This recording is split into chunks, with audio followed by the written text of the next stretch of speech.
NCP যদি আমাকে মনে করে যে দেবিদ্বার কুমিল্লা ৪ আসন থেকে আমি বাংলাদেশকে প্রতিনিধিত্ব করতে পারি, দেবিদ্বারের মানুষকে প্রতিনিধিত্ব করতে পারি, দেবিদ্বার আমাদের একটা সম্ভাবনাময় একটা উপজেলা, কিন্তু আমাদের শ্রেণীগত বৈষম্য, আঞ্চলিক বৈষম্যর শিকার হয়ে আসছে প্রাগৈতিহাসিক সময় থেকে।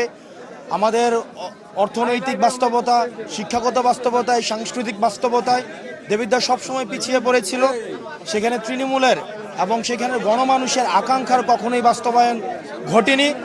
দেবিদ্বারের মানুষ যদি মনে করে যে আমার মাধ্যমে মানুষের এতদিনের আশা আকাঙ্ক্ষার প্রতিফলন বাস্তবায়ন ঘটবে, তাহলে মানুষ যদি আস্থা রাখে, আমার পার্টি যদি আস্থা রাখে, আমি অবশ্যই দেবিদ্বারকে সারা বাংলাদেশে প্রতিনিধিত্ব করতে চাই।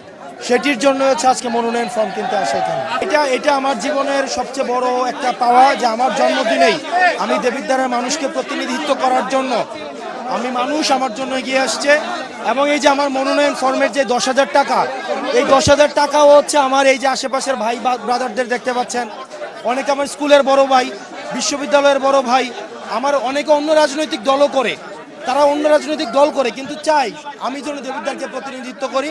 সেই জায়গায় তারা নিজেরা স্বতঃস্ফূর্ত হয়ে কেউ 200 টাকা, কেউ 500 টাকা, কেউ 1000 টাকা দিয়ে আমার মনোনয়নের ফর্মের টাকাটা ওনারা দিয়েছে। আমার আশেপাশে যারা আছে, আমি দেবিদ্বার স্কুলে পড়াশোনা করেছি, আমি দেবিদ্বারের একদম প্রান্তিক ওয়ার্কিং ক্লাস পিপল থেকে উঠে আসছি। আমি গণমানুষের প্রতিনিধিত্ব করতে চাই। আমি এলিট ব্রিড না, যে আমি এলিট ব্রিড, শহরে থেকেছি, শহরে বড় হয়েছি।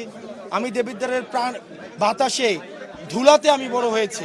তো সেই জায়গা থেকে মানুষ আমার সাথে যতটা অ্যাটাচড ফিল করে, কানেক্ট ফিল করে, আমার কাছে মনে হয় যে তাদের চাওয়া পাওয়াকে দেশের সামনে তুলে ধরা, সংসদে তুলে ধরা, প্রতিনিধিত্ব করা, এখন সেটা আমার একটা নৈতিক দায় হয়ে দাঁড়িয়েছে।